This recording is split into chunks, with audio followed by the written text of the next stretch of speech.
Many say paraunity is a myth. Many believe that the paranormal community is toxic, filled with egos, know-it-alls, and wannabe celebrities. Let's clear the air here and now. This thing we call paraunity is what we make it. Tonight, let's do something different. Welcome to Necromancer Live.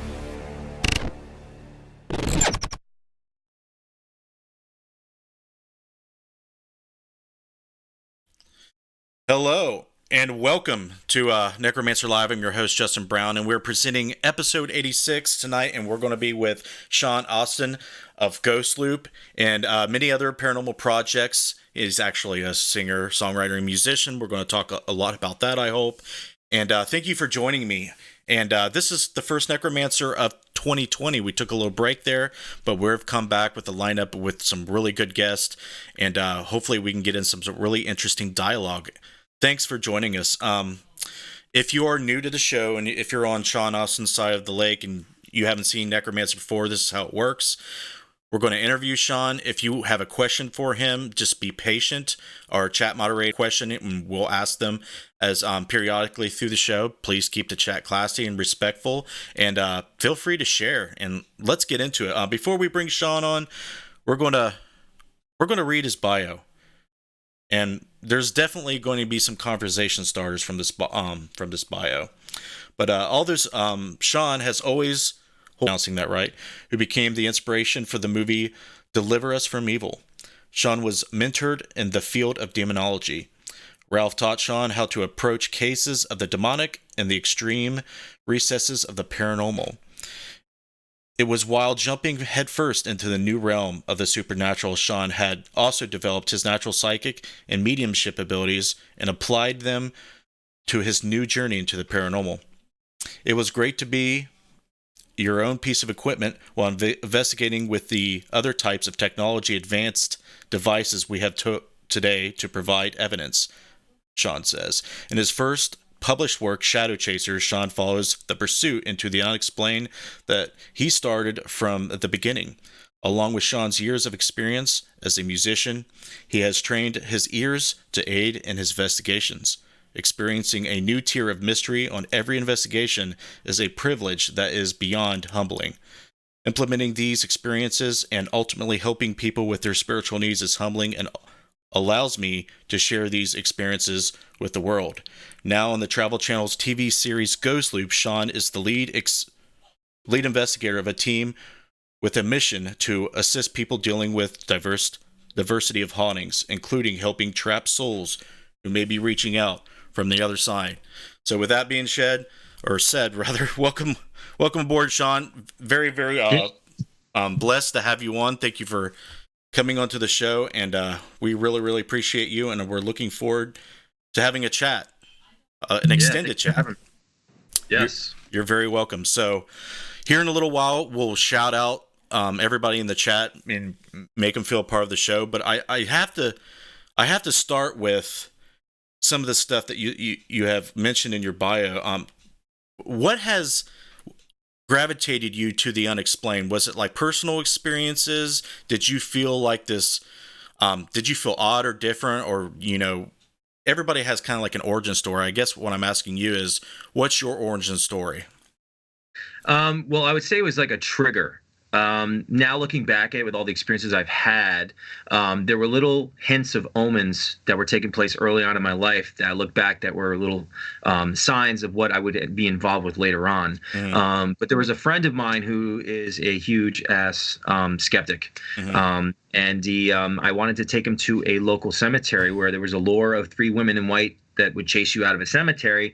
Now, I believed in ghosts. I watched documentaries on it. Like, I loved watching like a haunting and stuff like that. I believed in people's stories that they're explaining. I believed in the possibility of all these things that people have gone through, but I never really had a true experience. So I took him to this cemetery localized to where I live, and I had a flip phone. It was right before smartphones actually came out, and I'll never forget that defining moment. I was right in front of this little girl, Jenny's grave, and I recorded, audio with my flip phone. And I thought I heard a voice too, like a girl, like humming or something with my own ears. But I was recording Walk Around the Cemetery not until the next night. Now, my friend was laughing the entire time because he's just crazy skeptic, Mm-hmm. crazy skeptic.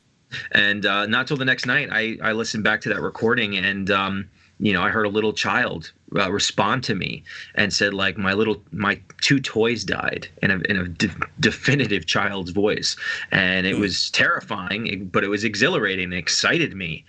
And those EVPs that I got that night drew me out into the paranormal. I had a friend of mine that was kind of like interested into kind of investigating it, and we started going to local cemeteries to just increase the tier of experiences we potentially could have by coming up with more specific questions to get specific answers. What month were you, what was your birthday, October 10th or something? What president was in office, like President Kennedy, Carter, anything that we could do. Actually, about 2 to 3 weeks later, after I got that first EVP of the little girl, I was in my old apartment. It was already light out. It wasn't even dark.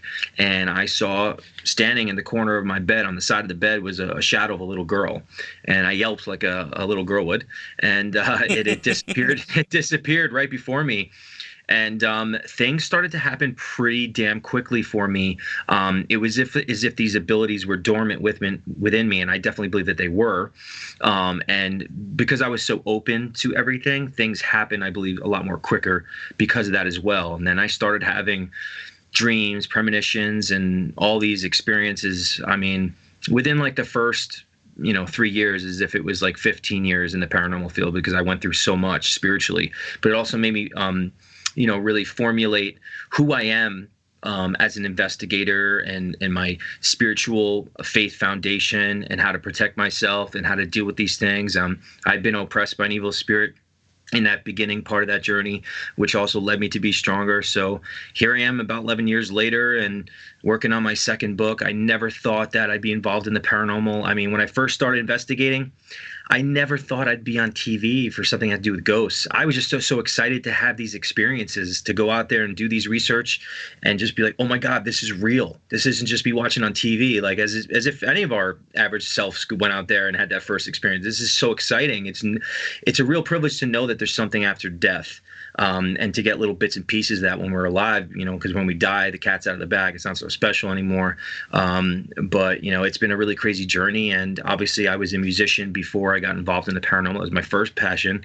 And I'd say those are my two passions still to this day.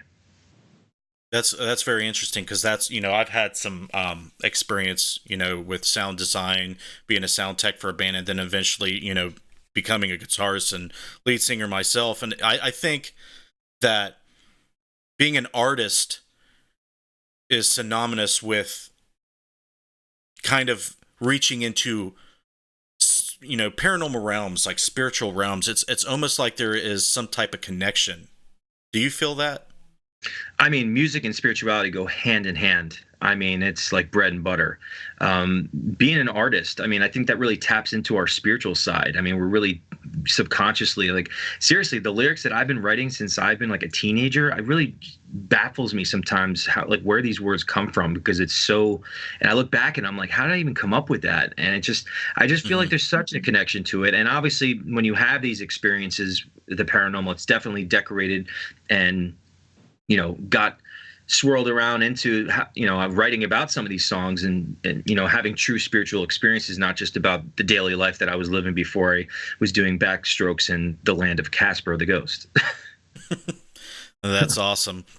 So what does your family and friends think about all this? Do you have do you see them being understanding and interested in it, or is it the other way around? My family's completely believes in it, supportive of it. There's most of my friends are, supportive. There's a couple of friends, just like my friend who actually I make fun of him. Just like, dude, you're my trigger. You're the most skeptical person I know, and you're the reason why I'm doing this shit. It's funny. He's like, Sean, if you believe in the leprechaun, you believe in the ghosts and stuff like that. Silly. You believe in the tooth fairy. I mean, he's funny, but he's a good guy. And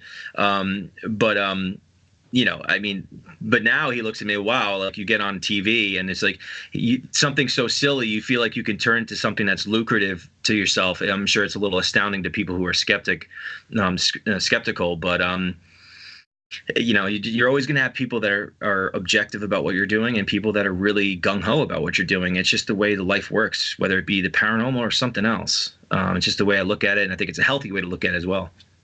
Yeah, I agree with you. So that leads me into another question that's related. Since now you're on, TV and you're a public figure now, do you get any flack? Do you get any support? How's that change for you? Well, I've been doing Periscope live for about 4 or 5 years. Right after I filmed the Demon Files and it was airing on Destination America, I started using Periscope and I was live streaming like all of my investigations, my traveling around the country, sleeping in haunted locations, going to all these freaking places. And my first book, there's a big, huge chunk of the book. A lot of the people that were watching live on my Periscopes were witnesses to a lot of the experiences that I went through. And it's not something that I could just say, oh, it happened to me. They were seeing some of the stuff that was going on, and they could make their own judgment on what was going on, the responses and things that I went through. And I think that's really kind of a cool, resume to kind of back it up. And obviously, you do get flack when you go on TV because it's very easy to judge people who go on TV because, the spectacle of being, and you mix Hollywood and the paranormal. And there's things we don't have control of when you get involved in these, TV shows and stuff like that. And the way they, cut it down and stuff. They have to fit a lot of information within 42 minutes. The 18 minutes are commercials and stuff. And we do days of investigating. And we really just don't know how they're going to put together until, they finally air it on the show. And obviously you get torn apart. I mean, obviously we have a name of the show is a little confusing to some people, which I've seen. A lot of people are assuming that it's Residual Hauntings, and that's not what we'll get into that. And but I just wanted to present what I do, how I do it, and make sure that it resonates on the show. And ultimately, the TV show, to be able to have the chance and opportunity to reach families that I would never be able to have the chance to try and help on my own dime, because we don't charge for this sort of thing. That alone was making me assertive in Notion, wanting to be a part of this project, because you can bring something that's positive. You have the opportunity to bring something positive to the forefront of what you're trying to do. But here I am and seeing how that's portrayed, and people are always going to have their opinions.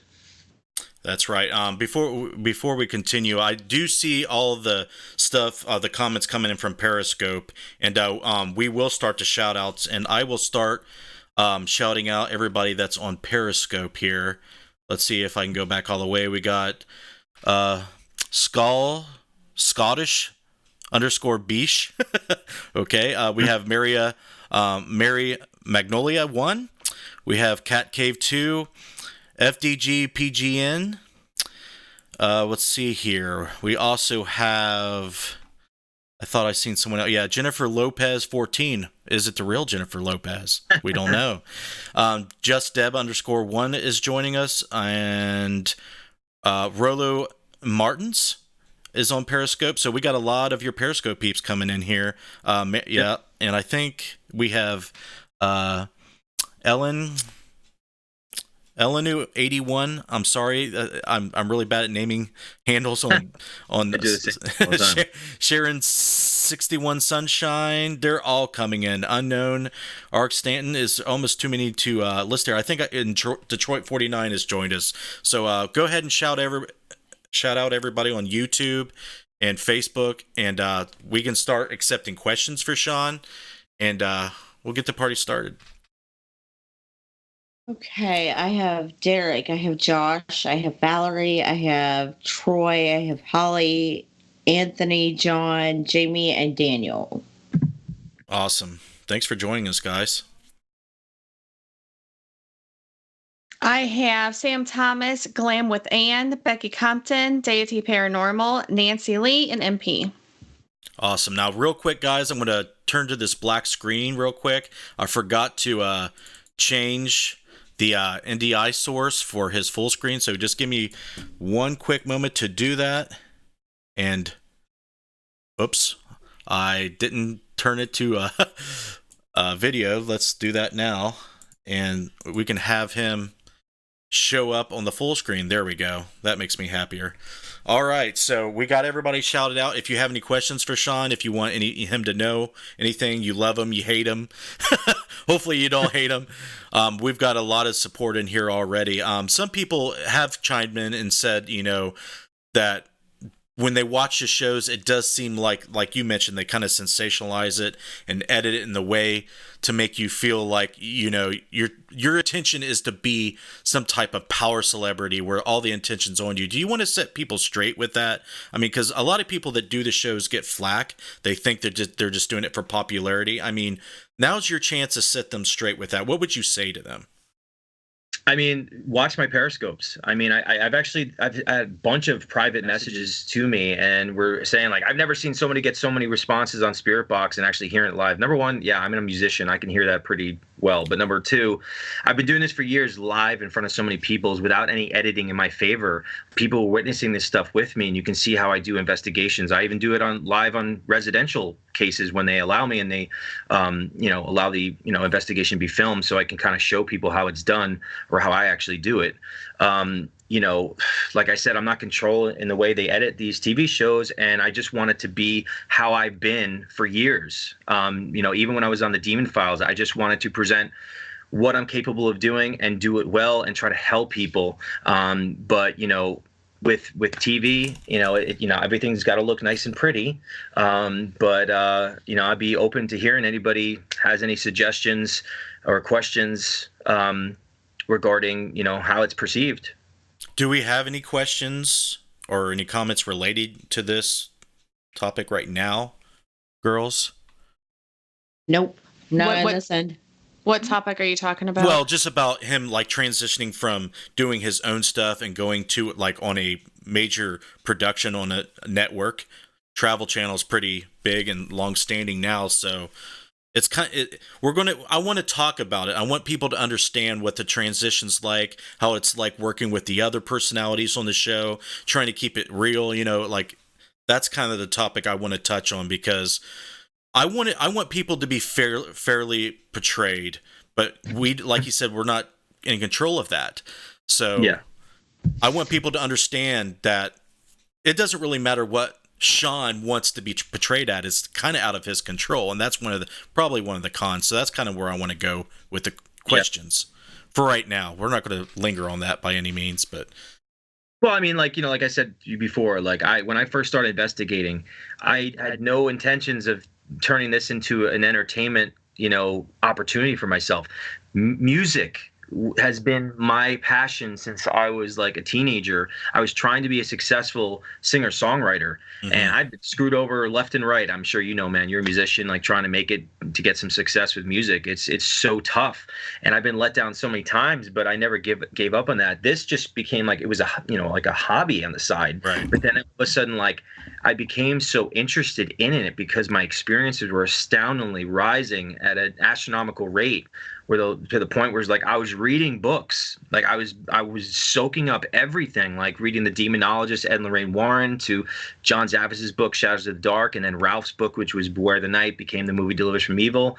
And then I did my own podcast, and I was bringing on all these other people that had crazy, astounding experiences that were some of these big cases, like the Demons of Brownsville or, the Moffat demonic haunting, and Ralph coming on my show, which led me to have a relationship with him to offer me to come out on cases with him, which ultimately got me on the Demon Files with him. And I was so humbled to be able to be around some of the people that were during the pioneering times of the paranormal, when the paranormal wasn't cool. People were doing it for the research and to help people. There wasn't really any notoriety to the paranormal. It was strange. People were scared to talk about it. But now, since Hollywood and the paranormal are so, linked up, you have a lot of the garbage that people experience in Hollywood dealing with the paranormal. And it sucks for people that are truly spiritual because we're supposed to be synergistically working together. We're supposed to be helping each other, encouraging each other, and then you have all the characteristics of what goes on in Hollywood: stabbing each other in the back, talking rumors, gossiping, egos, and all this crap. And it's really unfortunate, and it leaves a stain on the field and for people that take it seriously. And I had it for many years. I mean, I try to stay out of the drama, but when you get in a show, I mean, you're putting yourself out there in the spotlight, and things are going to happen. But you got to take risks if it's something that you're passionate about doing. And like I said, like, to be able to have the opportunity to help people, even if someone's backing it, which I can travel around the country and try to help people. That's really what was my main focus. I mean, yeah, it's nice to have attention, but I really would like to have respect, longevity of respect, of making an impact in something I'm passionate about doing. And being out there and being busy with it is all you can do. I mean, I wouldn't care if I was doing TV. I would just be doing live streams, and all my experiences adding up, and I'll just keep writing books. And even if that one book helps one person or a million people, it doesn't matter. You're still helping. You're getting your spiritual awareness, and from your experiences, you're sharing it with the world. And that's all you can do with these experiences. Turn these experiences and share it with the world, so it can help others out there that are feeling isolated and alone about it.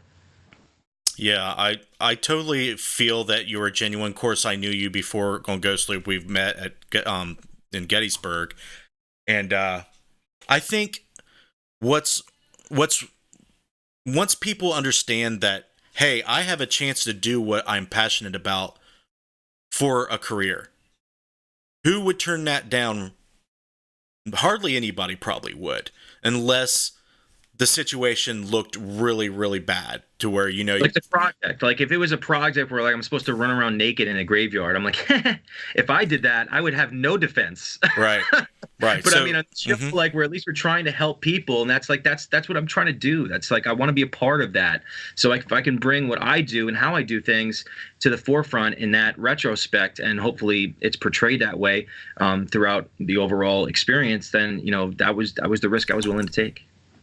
Right, and we do have some questions rolling, and I don't want to get too far where the girls get stockpiled, but start off with the questions from the different platforms. Mm-hmm. Josh Bender said, I think it looks like they always get responses, but how many times and how long it takes to get those responses? The show is only going to show the good stuff.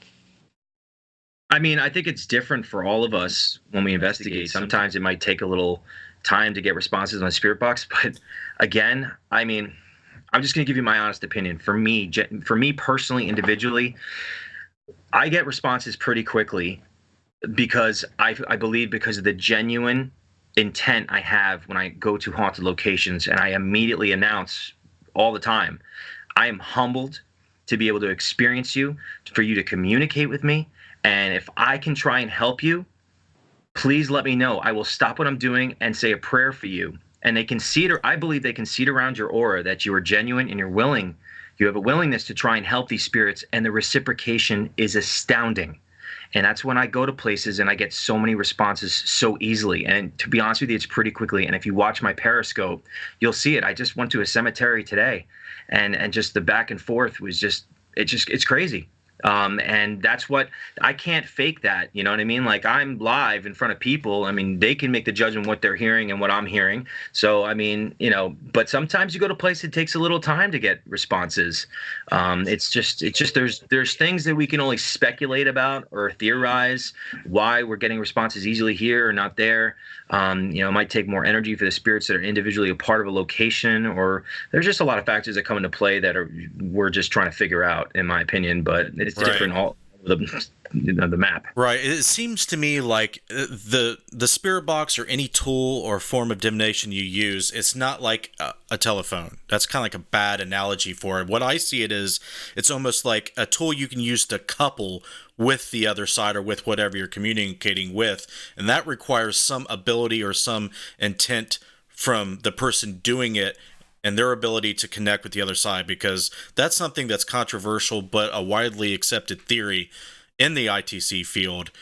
And I believe it works the same way with just mediums that don't use spirit boxes or tools. I think it's almost like the same mechanic without the spirit box. They kind of thin the veil or are able to bring forth these, entities, these personalities.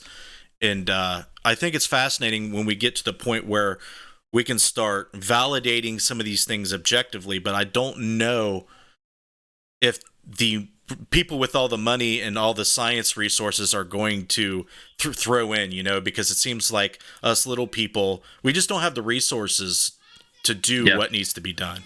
But let's shift gears here and get to some more questions. Sure. Just go to YouTube. Okay, go ahead. Jess? I don't have any questions. Oh, you don't? Okay. We'll keep rolling with Facebook, and I'll go through Periscope and make sure I get to them too. Valerie asked, what is your favorite tool equipment you use on an investigation? Well, I'm going to say that I really do like the Spirit Box. For one, I know the white noise is really annoying and it starts to really eat at you. Again, I have some sort of form of psychometry, and I do believe that the spirit is actually projecting their energy through the device when they have a response. And when this happens, I start to feel the energy of the spirit when I'm holding the box, and I feel like it's a better chance to tap into who is what around and what they're trying to say or have me feel or whatever it is. So I really do like that. And actually, something that I've been doing on my Periscope for years is a method that I started coming up with, is saying this prayer for spirits to try to cross them over. I do a visualization of white light. I pray to Archangel Michael to bring their loved ones to the light so they have the courage to go. And I leave the Spirit Box on because I might be able to tap into something, have them say something to confirm what's happening, or maybe an emotion or something I can, confirm, not just my impression saying, wow, I feel like I crossed over the spirit. It's something just to back it up. I think there's something about the Spirit Box when it goes on. I feel like activity really spikes up as well. There's something about it. I don't know what it is. And I started using the Phasma box. We used it a lot on the show. And I've had really just astounding results with it. So I started using that like crazy. So, and the SLS is great. I mean, a lot of people use that. It's just any of these tools where we can see or hear these things, and incorporate it with like an individual experience or something. It's just so prevalent for our investigations. And I love technology, and I embrace it. And I look forward to some of the new stuff we're going to be coming out in the upcoming years. Yeah, that's awesome. I want to take a moment. There's a lot of people on Periscope, so if you ask the question or you really want me to read off your comment, just keep asking. I'm sorry. I'm producing, interviewing, hosting, and all this, but I do want to say that Kelly JC says, I do have to say she likes the live shows a bit better, and you can't blame her there. And Jennifer Lopez 14 says, Sean had an amazing heart and is the real deal. Hey, it's Jody says the same thing. You're the real deal. And Detroit 49 says, amen, Sean. Been watching on Periscope since 2016. So there is some love in the chat on Periscope right now. Nice. But yeah, you want me to continue? Yeah, continue, please. Okay. Troy asked, how long is the actual investigation? It's not like you're getting all those responses in one night, correct? Well, for the cases, I feel like we did a preliminary investigation. That's one night. So we would do like one night for like a few hours, and then the next night it would be like another few hours. I mean, there's so much stuff that we do in between. To be honest with you, we really didn't have that much time to investigate, which kind of is frustrating for people like me, because I want to sit there for like 8 hours in one night to make sure that, like, if you can get something, you have a better chance of doing so. I would say like a few hours for a couple of nights, 3 to 4 hours tops. But we're also doing interviews in between, the whole on the fly saying like, all right, this just happened. And we have to talk about everything that we get of the results. I mean, it's so time consuming. It's a whole nother level when it comes to doing TV. But when you get some sort of evidence, you got to talk about it. You got to get interviewed and all this stuff. So it's a bit layered. But it's just how it goes, I guess. Yeah. A lot of people who follow Interface Tech, we do independent video production of a lot of the stuff we do, and I can relate, man. We're the cameramen, we're the people that go in to get the B-roll, we're the interviewers, we're the investigators, so it's like even harder for us. So a lot of people that watch behind the scenes of what we do, especially your show, you got to set up those scenarios, the triggers, like turning a living room into a train car is going to take some setup time. You're obviously not investigating in there when that's happening, and stuff like that. That's a whole day that's dedicated to that. So just alone, yeah. That's awesome. So let's get to a couple more questions, and we'll shift gears. Valerie asks, Sean, you mentioned you read a lot of books on the paranormal. Do you recommend any? For anyone that's beginning to investigate the paranormal, I mean, like I said, the first book I read was Ed and Lorraine Warren's book, The Demonologist. It's very easy to read. It's very informative. And you hear about some of the craziest cases they went on. So you can kind of get a visualization of like the worst case scenario, what you can go up against. I mean, it's not like you go out one place, you investigate it, and you're going to deal with like the Hollywood version of The Exorcist. I mean, but you have to be prepared of how these spiritual beings and evil spirits can come at you from a psychological, emotional, spiritual perspective, not just what you expect from movies and TV, objects being floated around. It's really the aftermath from these investigations that we do that you don't see on TV or on camera, that these things linger with you. They are there with your daily life. They can affect you so profoundly, so dangerously, delicately, and that's why it's so important to read some of these books. So, I mean, The Demonologist, John Zaffis's Shadows of the Dark, Ralph's book. I mean, I was reading books about demonology because I was having dark experiences when I first got involved in paranormal and things were happening to me. So, and obviously it's the taboo corner of the paranormal. The most extreme activity takes place with the demonic. So it's the most fascinating part as well. But I think it's important to read some of these books because, you know, in case you incorporate an experience and something follows you home, so you really know how to protect yourself and how to deal with some of these scenarios that these things can put you in, and the psychological, emotional, spiritual attacks that they can come at you, how they can amplify your emotions from the shadows and wait years if you invited something in patiently, knowing that you're not going to have a clue it has something to do with the paranormal, to wreak the most potential havoc onto you and everyone around you that you care about. Yeah, I could definitely see where your faith, and I believe my faith and my intent and belief in what our higher powers and what protects us is definitely something you want to try to make sure you have in check early, especially when you go to help people, because if you yourself need help while you're trying to help people, that's not a good scenario. 100%. How can we help people if if we can't help ourselves? I mean, it's kind of like a drug addict. There's so many like similarities with like a drug addict. I mean, so there's so many people that are spiritually, affected in a negative way.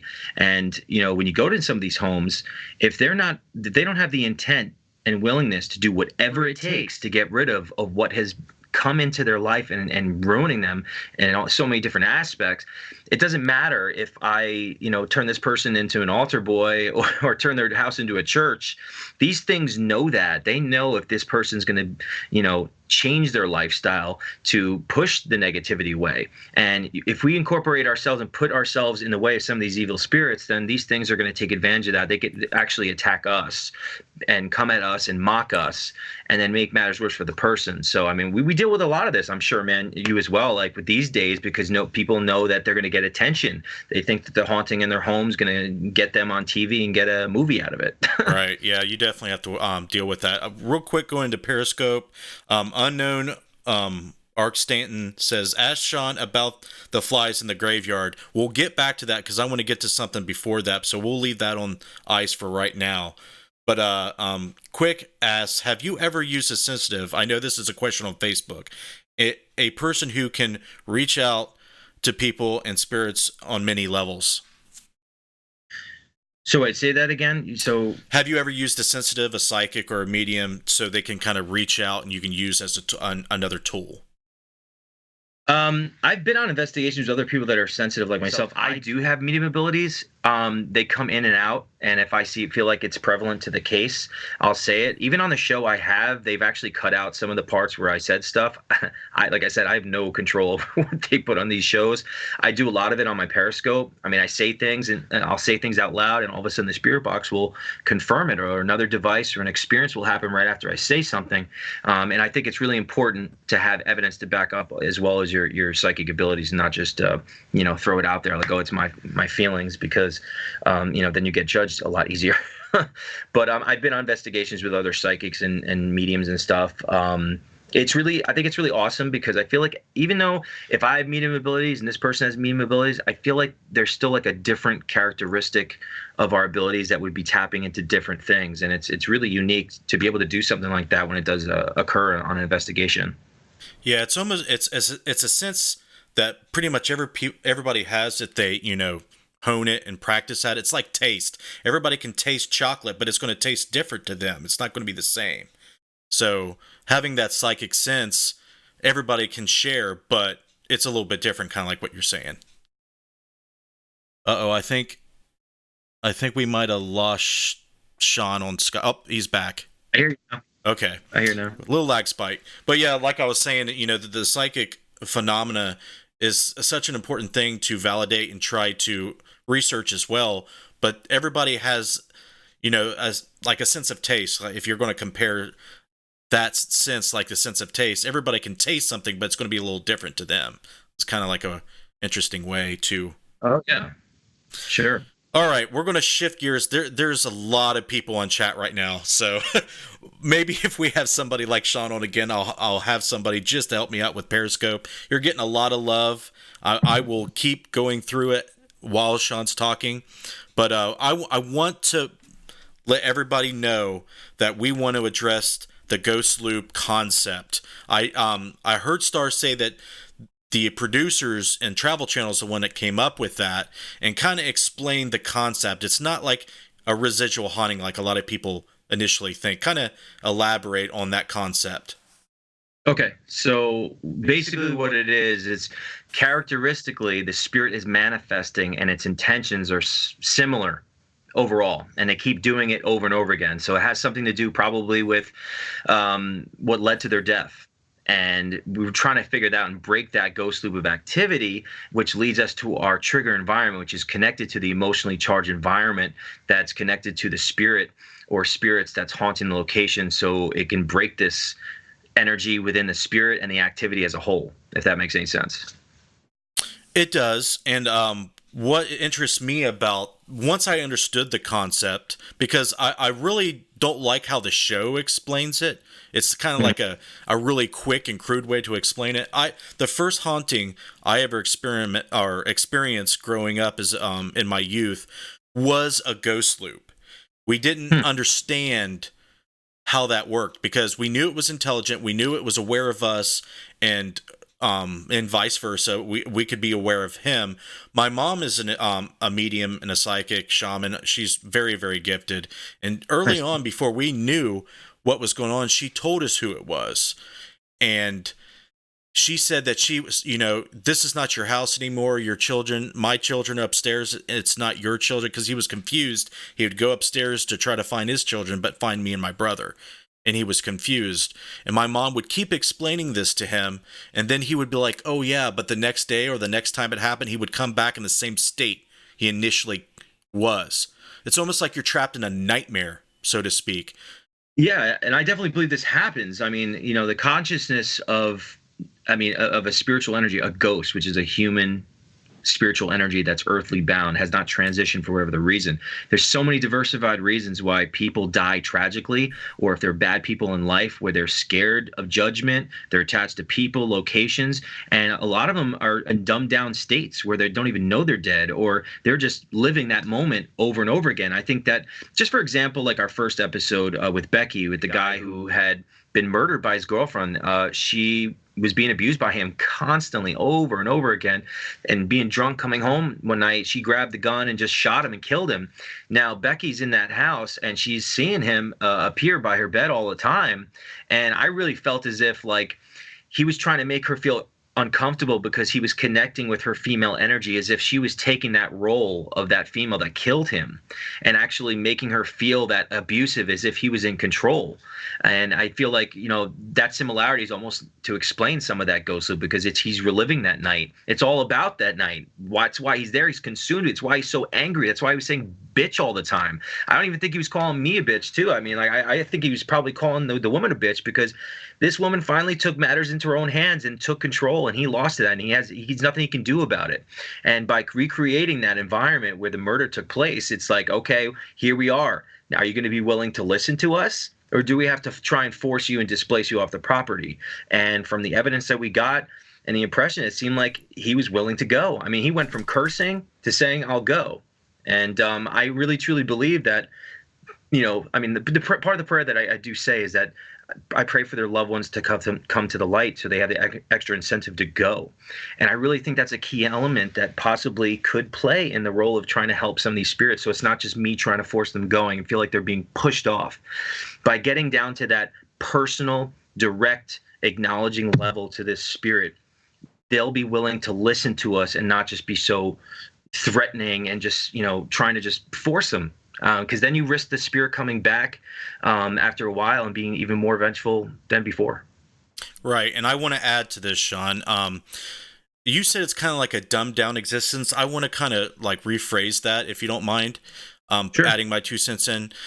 When I talk about the afterlife to people, what we think it is not what we think it is. I think it's kind of like a dream state. You know how dream states are there. Time kind of goes out the window. You have series of experiments. It's not like just one linear thing. There's a lot of symbology, a lot of weird stuff going on. But I think that like that first episode, we'll take that as an example. When that woman moved in there, her energy and her personality, psyche, interacted with the energy that was stored in that environment. And the hauntings that people experience is not what we think they are. They think that a soul is trapped. And I think that's wrong.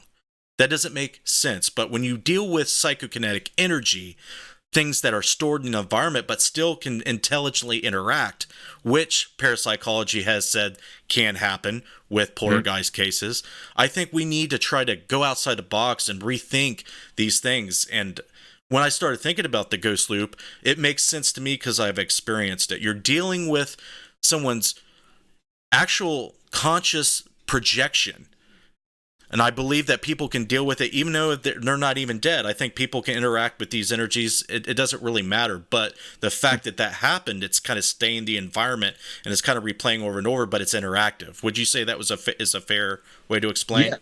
Absolutely, because there's something having to do with the events that this person lost their life, and they're consumed with it. They're attached to it. It's all they can think about. But then since they're intelligent, they actually interact with the physical plane and try to connect similarities to it to make them feel like they can change things or go back to the type of person how they were when they were alive, to feel like they're alive. Because I really truly believe that a lot of these ghosts, why they try to interact with us is because the acknowledgement energizes them and makes them feel like they're human again. And because of that, I mean, that's why they feel like they're still human. That's why they haven't let go of the human life they've once lived. They can't transition because they feel like they're leaving something behind, but they're really not. And that's why, by directly acknowledging them and communicating with them on that personal level, you can hopefully get them to realize that so they can transition and find a path to peace and forgiveness, even if this guy was a bad person in life. Right. I believe everybody has the capacity to, change and have second chances, free will, all that. But I think it's also important to note that something triggers that in the environment. And I think it's a cool concept that you are trying to further the triggering of the manifestation of the phenomena with the stuff that you're doing on the show. Because I think a lot of other groups try to do that too. They're trying to find even more triggers to bring about more manifestations to make that connection stronger. So I wanted to make sure that everybody knew that's what the concept means and that's what you're trying to do. And I think that's actually pretty cool. That method is not brought to mainstream like I think it should. So I think that's one of the coolest parts of the show. That's why I want to kind of flesh that out. Absolutely. All right, we'll get back to your questions, guys. I don't want to leave you guys out of. Do we have anything on YouTube, Jess? Yes, I do have one question. Okay. It is from Nancy Lee. Sean, can you share a little bit about the young woman with the little boy and baby? I know it will be in your second book.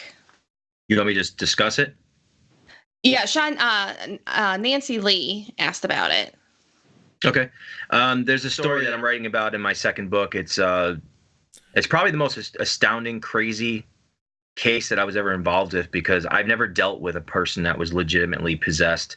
This girl was pregnant while she was possessed, and I was in a different state from her. And I have so much evidence. I documented with her because nobody wanted to touch the case with a 10-foot pole, because if something happened to the baby, you'd be responsible. It kind of takes you back to the story of Annalise, with the priest and the family, and she ends up dying, and then they're charging the men in court for negligent homicide. But what happens is, it was right before I met Ralph, and you get emotionally involved with some of these people when they ask for help. And I felt really bad. I wanted to try and help her. She was pregnant. I mean, you think about a child, and I just tried to give her advice. And it went on for months and months and months. The things that would go on, she was speaking Latin on the phone to me, English backwards. I've never experienced anything like this. And I recorded, I have the audio, and I had to put it in reverse to understand some of the things that she was saying. I actually played part of it on the show I did last week. And some people were saying it sounded like Aramaic and stuff like that. I'd like to have maybe it analyzed too, to see some of the things she was saying, to try to decipher it. I mean, so much stuff has happened with that girl. I was talk about my faith. I mean, just this is like a defining moment for my faith. I always talk about this story is like, I'm on the phone with this girl. She cannot see me, and I have the recording. And she is talking in this low tone voice. She goes, "Sean, she's mine." Something right out of the movies, man. And I said, no. I start praying. Dude, I took a cross this big. I actually have this cross sitting here right with me. This cross right here. I had this cross right here. I put this cross. It's from Jerusalem. I put it right up to the phone. And as soon as I did, it hissed at me. And, I had complete body chills to the fullest. I mean, like, you witness something like that, and it brings validity to your faith to a whole new level. And I've had certain events like that have taken place, and that's why my faith is so strong to this day. But I experienced so much with this story that it was just so astounding. It's tragic, it's scary, it's unsettling, but I think it's important to get the story out there. What took place with this girl and what happens if you mess around with witchcraft, because she dripped blood on a pentagram and did magic, and ever since then, it latched onto her. She had a symbol show up on her pregnant belly, and a cult specialist said that it's meaning infertility. She was going to a trance, carving upside down cross on her pregnant belly. I mean, drawing symbols. I have videos of her going into a trance, and you can hear her growling, and you can hear a demon's name and something choking her. Like, I wasn't even in the same state. I have so much evidence, but I got attacked. I was on the phone with her. She's getting choked on the phone. I could hear laughing coming through the phone, and I started praying, and all of a sudden I looked at my arm, and I have a picture. I had 13 slashes, as if like a cat had its way all over my arm. So many things happened. So obviously, yeah, I'm bringing up that a little bit. When my book comes out, I'll be able to go a little bit more detail about it, because there's a lot. It's pretty amazing stuff, but it's sad. But I think it's important to get that story out there.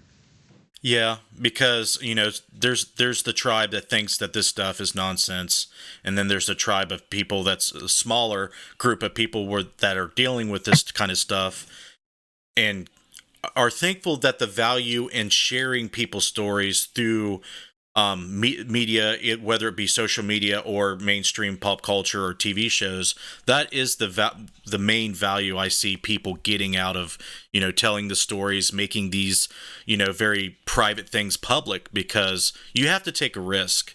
There's a lot of transparency that's good, but you're going to bring in a lot of haters and non-believers that it's just going to constantly shit on you, so it does make it hard.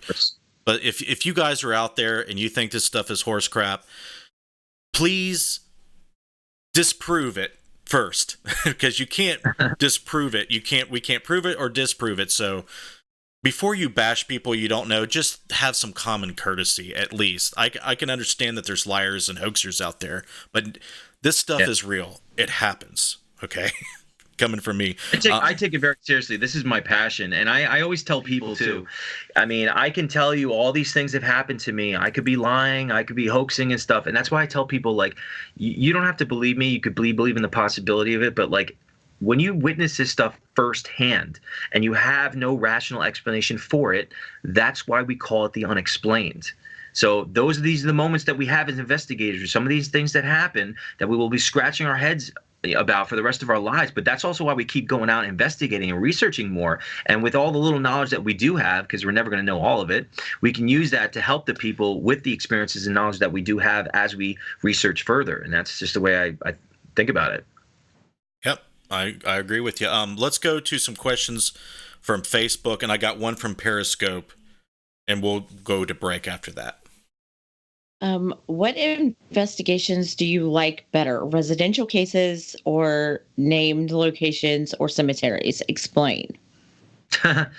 Well, I like helping people mostly, but since my approach of trying to help spirits wherever I go, if I can go to a place, any place, and get some sort of evidence and a feeling that I may have had my hands in sending a soul that was trapped or in a state where it trapped itself consciously, energetically, and have evidence of that, it's really fulfilling to be able to do that. So whether I'm helping someone in the physical plane, in a family, or some of these spirits, I feel like I'm still trying to help. But I mean, obviously families that are tormented to go up against evil, that's what I want. I feel like that's my calling. I need to go up against evil spirits to help people. That's what I want to do. That's my core element here. And that's what I've been trained to do. I mean, obviously being mentored in demonology by Ralph Sarchi, and look at his track record. Awesome. Any other questions on Facebook? I have a few. Okay, well, let's try to get to them. Derek wants to know how much control you have over the equipment, the lighting, and basically what you do. How much control do you have over what you do? Yeah, on TV. On TV? Well, I brought whatever equipment I had. I mean, whatever I use on investigations, I brought my SLS. I used the FASA box, the Spirit box. I have a millimeter, and then Eric had a bunch of equipment too. We brought everything we have just to use on investigations. I don't think there's really any limitations to that. The lighting thing was obviously something that I was just like, I want to be in the dark. It needs to be pitch dark. I mean, in my opinion, it's tough because it's a first show and they have lights around you all the time. Like, to me, I feel like when you have the lights on, you can actually chase away activity. I mean, in my opinion, from all my experiences, that spirits can they run away from the light. And to actually have the chance to capture something on visual, I would think that would be like, a lot more dark, but I don't have control over that. So that's probably a gradual thing that we could improve on, obviously if the show continues, because I want to be in pitch darkness. Right. Valerie asked, what are your thoughts on working with a psychic medium? We already asked that. Right. Yeah. I mean, I have medium abilities myself. So, I mean, but it's always good to be able to work with other people that are spiritually gifted.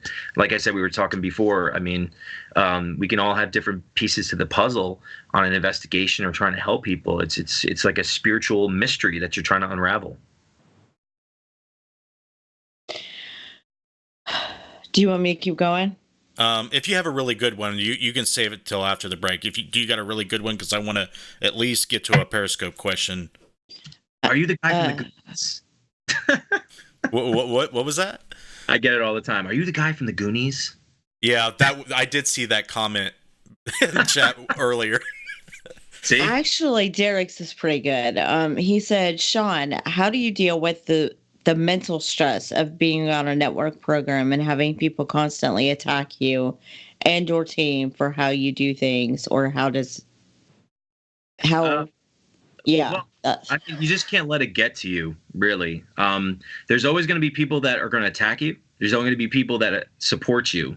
And, I don't care. It's like, to some degree, we're making a difference. And that's all I really want to do. For the people that are willing to listen, maybe they can learn something from my knowledge and my experience, on TV. It's just, it's a different ballgame when it's on TV, but you just got to keep doing. You got to push forward. This is my passion. I just want to do a really good job of it, and present that and portray that, to show that people go through these things. People are experiencing these stuff in their homes. They need help, and what we can try and do with all the different approaches and methods that we do as investigators. Awesome. Yeah, Everybody's going to have haters. What's that saying? You're not doing it right if no one's hating what you're doing or whatever. I can't remember the quote. But that's pretty much true. Before we go to break, Jody Light asked, would Sean say The Conjuring was based on a ghost loop, the Perron family's haunting? Well, I think they were dealing with a lot of different elements, not just the Bathsheba. But I've never investigated that story, so I don't really know.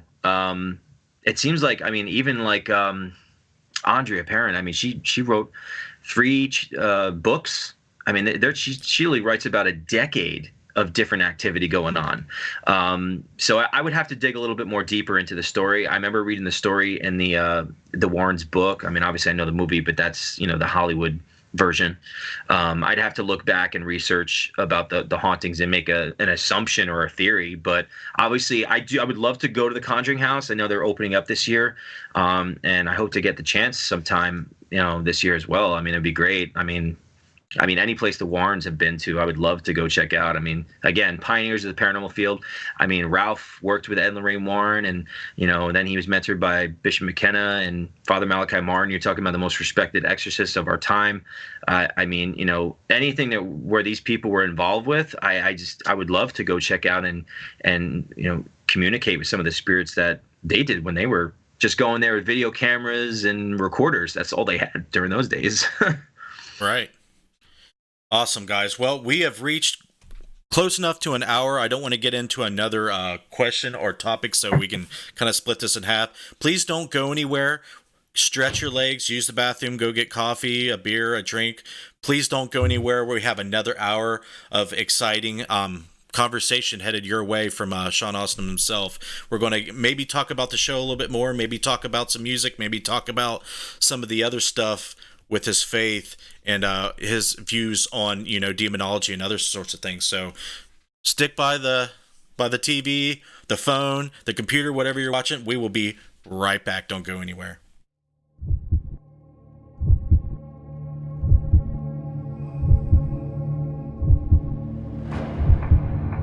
Do you have that drive?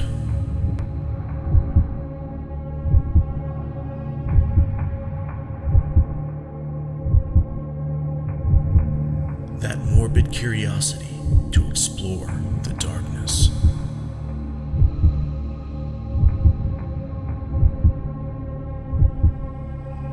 Do you have what it takes to brave the night? You do? Good.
I'd like to see you. What the fuck was that?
your audio from your lavalier.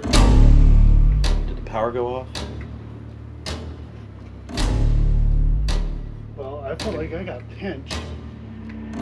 But it wasn't like a The display turn off? This just died. You gotta be kidding me. It just died. Okay, that's brand new lithium-ion batteries. We'll keep rolling. Dude, there's... Yeah, but at least that one's definitely documented it. That's still rolling, that camera. Oh, yeah, this is rolling too. Yeah, these just freaking died. Let me double check.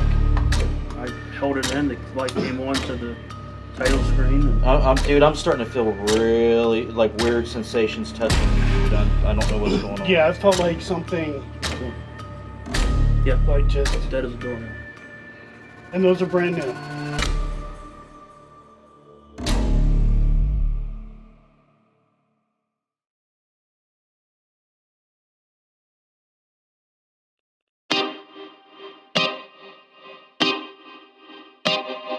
This is Jason Bland, host of Midwest Paranormal Presents Paranormal Soup, where we stream live as a webcast every Sunday night, 11 p.m. to 2 a.m. Eastern, with guests who will blow your mind. Live ghost box sessions where you can call into the show to see if the spirits will talk to you, and the world wide web of weird with the latest in paranormal news and evidence. We're bringing the weird every Sunday night, 11 p.m. to 2 a.m. Eastern on our Facebook page and YouTube channel. Don't forget to follow and subscribe.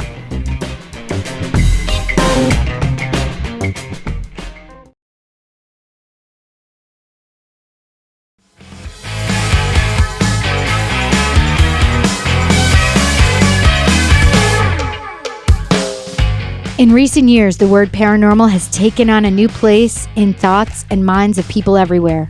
Once a word associated with blasphemy and the supernatural, paranormal has entered mainstream thoughts and conversations. 42% of American population believe in either ghosts or hauntings today. Within that, the discussions in the media have tripled in the last 20 years. In 2016, a radio talk show rose from the darkness in New York and now has become a popular beam of light with a no-holds-barred paranormal discussion. It's raw, live, and sometimes out of control. It's real and here, allowing all that care to listen to new ideas, new thoughts, old superstitions, and sometimes the downright weird. You want different? You want off the cuff? You want edgy? Then Paratalk Radio is what you should be listening to. It's 2 hours of guests, interviews, skepticism, unusual topics, and outside-the-box strange that pushes every button on the soundboard of life.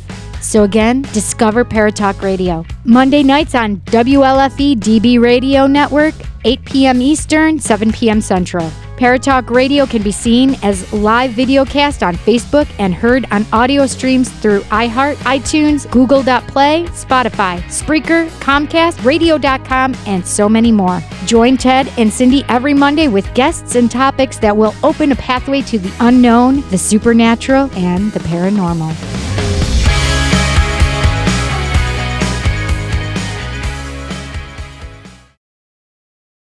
Hello and welcome back. You are watching the Necromancer Live show with Sean Astin. Is it Austin or Astin? We were talking about the Goonies before. That's probably why. It's Sean Austin. Austin, okay. I should have asked that before we went live so I don't look like a jackass, but too late. So, we were talking about... What the heck were we talking about? I wanted to do a recap. I don't remember now.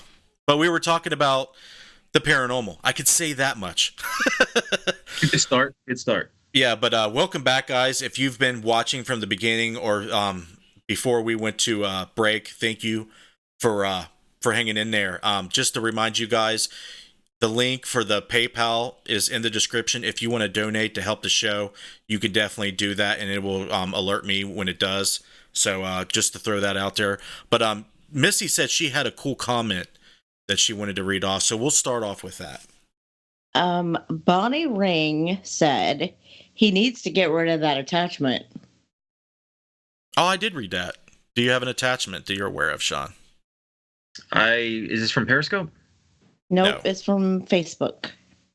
Well, I mean, there's a lot of my people that watch my Periscope know about this guy that's been hovering around for like years since it's in my book, Shadow Chaser. I believe I crossed over two women that he sadistically tortured and killed, and he had them actually trapped, him. And once I did, I had this whole crazy events take place. I might as well tell you because it's one of the creepiest things I've ever experienced. So after I did, I was in Ohio at this place. It was a brothel and a speakeasy, and we were staying in this cottage across the street, and I just knew something was dark there. In this whole scenario unfolded that I felt psychically, intuitively that this man was torturing these women, and I believe I helped these women cross over. I was live periscoping actually, and when I prayed for these two women, we had an SB11 on the fireplace and an SB7 in my hand. And after I prayed, I had two different females say thank you on one spirit box and the other. And after that, I could hear this man in my ears just saying, "You have hell to pay." And I'll never forget the first night I stayed in a hotel after that place when we left. Probably one of the most unsettling experiences I've ever had. I was laying in my bed in my hotel room. I closed my eyes and I could see this vivid vision of this demonic thing, red face, yellow eyes, fangs, and black horns. And it just had this downward stare into my soul, like it looked through me. And it had the most unsettling, scary, freaky feeling. I jumped up, threw holy water all around my hotel room. And when I drove home to New York, I was exhausted. I'd been investigating for days. And I just got right back in bed. And I just saw a shadow dart around my bed, actually in this room. And then I was dozing off, and I saw this guy. He had his face was all zombified and decrepit. And he just went like this, like you're dead type of thing. And then I saw this shadow at the corner of my bed, and it had horns. And when it spoke, as if like the whole room shook, it was like it threw a subwoofer. And he goes, "There are rules." And then I shot up, blessed my whole place after that. But I mean, everywhere I investigate for years now, this guy still references himself wanting revenge, saying you took those two women from me. So that's probably what you're referring to, I would imagine. It comes up all the time. What do you think? What's your interpretation of "there are rules"? What do you get out of that? The only thing that I can perceive is that I took a soul possibly away from the devil, and they're not happy about it. Because if there's a demonic creature telling me I broke the rules, and that's telling me I broke the right rules. That's what I was thinking. I'm like, your rules and my rules aren't the same, bro. Exactly. I mean, I don't know what it's referring to, but something strange actually happened to me after that. I had red marks show up on my wrists and on top of my feet. I actually sent the images to Ralph, and he's like, "I don't know what the fuck to tell you, Sean. It looks like this stigmata." I don't know, but that was kind of like the first time I actually prayed in this way that I started, and I've been doing it for years now, to cross over spirits. And that was the first time ever I saw a flash of a white dove in my mind's eye, which would be a symbol for a female crossing over. And it happened that first night ever when those two women, I believe, crossed over. And this man, he's very relentless and he's around, but, I wouldn't say he's attached to me. He's kind of lingering around me. He's just references in all the places that I go. Because, I have things from all sorts of places that come to me before I go on a case. I'll get a vision or a visitation. It just, things happen. It's not like I can keep my place like Fort Knox spiritually here all the time, because you're constantly investigating. You're constantly going to places where there's dark spirits, or you're stepping in the way of evil, which makes you an adversary to the enemy of man for the rest of your life. So I was prepared for that, and I'm doing backstrokes in it. I'm fine with it. Yeah, that's definitely something I want to get into. Now, was you pretty devout and faithful before you got into the paranormal? If so, has your paranormal journey strengthened, tested your faith in your higher power? Kind of tell us what your journey was in transitioning into just someone who was a God-fearing man, if that's an accurate way to say it, into the medium/investigator that you are now. Yeah, absolutely. I was brought up Catholic. I was an altar boy. I was a kid. Like, I went to Catholic schools and stuff like that. But I think when you're in an impressionable stage, you kind of just wonder about the things. I always looked up and said, to have little conversations with God. I believed in it. But, to actually have these paranormal experiences, and then I ran to protection prayers when I was oppressed by something evil, and seeing evil spirits react negatively of things of religious significance, especially my religion, has brought my faith to, the difference between believing in God and knowing God exists. And I use that advantage, that humbling gift, to protect myself to this present day. So it's taken my faith to a whole new level. That's why these things can't do to me idealistically what they want to do to me. And that's why I try to tell people to do the same, because true faith in the fact that God's more powerful than any evil spirit, if an evil spirit stands right in front of you, yeah, you can be startled by it. But if you really truly believe that, that thing's not going to do to you what it wants to do to you. I mean, it's just like Nightmare on Elm Street. Freddy can't do anything to anyone unless you fear him. And it's the same thing for these demonic entities, because they're looking from that negative emotion to get from you, to extract from you, to use against you, to get that energy, to cause the chaos, to break you down, to become reclusive, isolated, to the point where you're ultimately giving up subconsciously, where it could lead to possession, where you'd want to harm yourself or harm others that you care about. And knowing is half the battle. G.I. Joe. Oh, wow. So getting into demonology, demonic possession, what is your viewpoint on why people become oppressed by a demonic force and maybe even fully possessed? What's your belief in why people experience those things? Well, you have the 3 stages, which is the infestation. This demonic entity has permission to haunt a home, a location, and around the individual. The oppression is the psychological breakdown of the individual, where, obviously they become reclusive, where you'd want to be by yourself. They want you to be by yourself because the more time you have to yourself, the more depressed state you can actually potentially be in. So they can victimize you and push you to the edge. So subconsciously, you could actually just give up. And because what they do is they could actually they telepathically project words. Just like me, I have meaning abilities. I hear spirits speak all day, but they're like text messages. They're thoughts for the most part. And when they have permission to do so on an individual, you have to be careful and be objective about not only just your emotions, if they don't make sense, but if you're hearing voices and stuff, they try to make you feel like they're your thoughts, your emotions. And that's the confusion that could lead to a worst case scenario of a possession, where you ultimately give up to this demonic energy, and it could be, leading to an exorcist.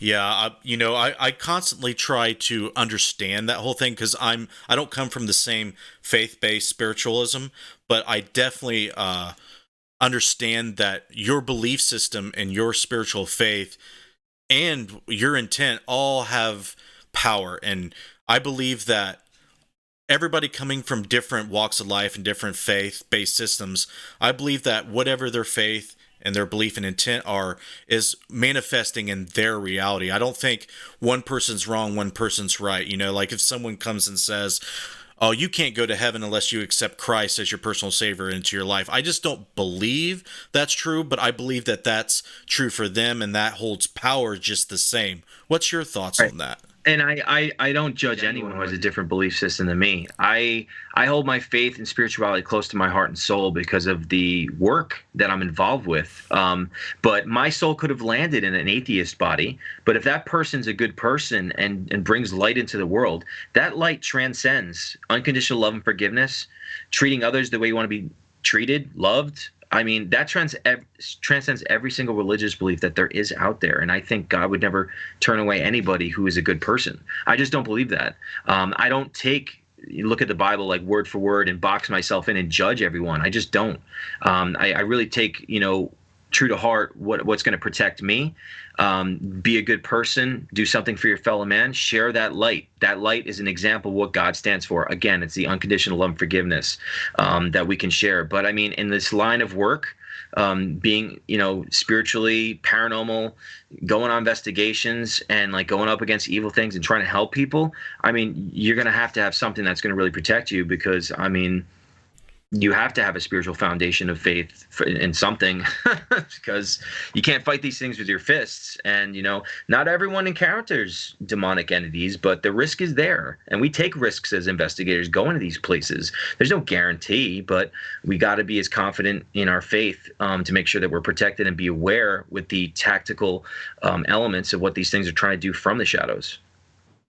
Awesome. Yeah, I'm really glad to hear you say that, because there's people out there that want to hold some type of piety over another religion. There's been a lot of wars and conflict since the dawn of time over things like that. And I think in this time and day and age, a lot of people are more accepting. And whether you believe in your specific religion, I think the more unity you have and crossover you have, the more love can prevail. And I think that is important. But do you believe that, or what's your take on why some people don't experience the paranormal? They don't experience hauntings or anything at all. And then some people like yourself and me, for example, had profound experiences that are part of their daily life. Why do you think that is? Well, now are we talking someone that's not experiencing anything, that's constantly going out and researching and investigating, or are we just saying some average person I just never experienced anything? Because that's a different ballgame. We'll do both, because I don't want to make it seem black and white. You're right. It's more complex than that. So kind of go through the spectrum of your thoughts. Yeah, I mean, someone who just watched shows. I mean, I used to be that person. I used to watch these shows and believe in what people were experiencing. But there's a different ball game when you actually individually gauge the spiritual realm and are open to it. So when you acknowledge these spiritual energies, your aura, I believe, starts to change. And when your aura starts to change, you are becoming a little bit more spiritually awakened, and the spirits will be interactive with you when you go places, because they know you have a better chance to feel, hear, or see them. So that's why they'll gravitate towards you. That's why they go towards and gravitate towards children, because they're fresh from the spiritual realm into the earthly physical plane, and they have not been contaminated with irrational perspectives of humans that we hammer into their minds during their impressionable stages of being a child. And these spirits are desperate to have acknowledgement. Again, I believe to have the human interaction to make them feel that like they're still alive on Earth with us, if that makes sense. It does. I think that is definitely the draw that some entities and people who were once living have. They cling to this world. I feel like when you die, you have to let go of a lot of things that you left, and that's the reason why there's hauntings. That's the reason why people linger. They don't want to let go of something. And that you mentioned the children being more prone to being aware and conscious of these things. And to add to what you're saying, the leading theory, I think, is correct. Children are programmed and conditioned to believe that it's real or not real. They're just raw, unfiltered sensory machines that experience so many things, and their imaginations are so vivid and so not conditioned down to say, hey, this is not real. I'm free to be an artist, a scientist, and do things that that are remarkable at times. So children display so many times abilities, and depending on their parents or their culture, that you see them kind of desensitized and derailed from a lot of things that they started off on their path. So do you feel like children or people who don't have a paranormal journey or experience are children that have been derailed from the spirit world? What's your thoughts on that? I feel like I do believe that some people are kind of non-receptors, I would say, to the paranormal. I mean, I actually believe that's because I've seen this happen before. Like one person in a group, you go in a place and just nothing happens. It's almost as if like they send off some sort of level of activity away from it. As if, I don't know what it is. Maybe it's something with them, with their soul. I don't know what it is. But I mean, with the children things too, like I just make an example really quick about animals. We can't teach dogs or cats that ghosts aren't real, and they are able to see them. I mean, right. You notice that. I mean, we can't teach. Their animals are not that smart enough. But when it comes to people going to places, I do believe that some people would have a tougher time experiencing stuff than others individually. I don't know what that reason is. I would only be speculating. Again, people like us, I believe that when you're open to the possibility, I'm a firm believer in the law of attraction. So, and that incorporates into the spiritual side of things with everything that I've experienced, outer body experiences and all sorts of stuff. I really believe that eventually it would change. It would go towards that, and you would experience stuff.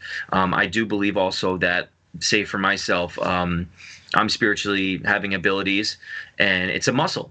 And, or I'm a guitar player. I took 3 guitar lessons, and my ear became my best teacher. And there I am later on, 5-6 years down the road, I'm doing my first solo CD, and I'm playing guitar, drums, bass, and singing. And I did this all by my ear. Now, somebody else would need years of teachings to get to that level.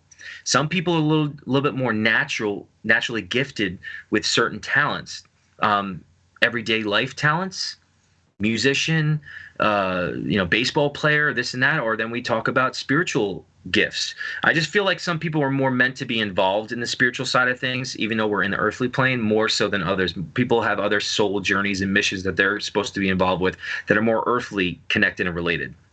Yeah, I like that explanation. And to add to that, I feel like people's energies, the people you're talking about that gravitate towards the spirit side of things, it feels like their energy couples with that other energy that they're connecting with. There's some people are receptors.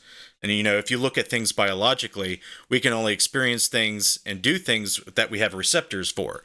If this, protein or molecule comes along in our bloodstream, we don't have receptors for it, we can't experience it.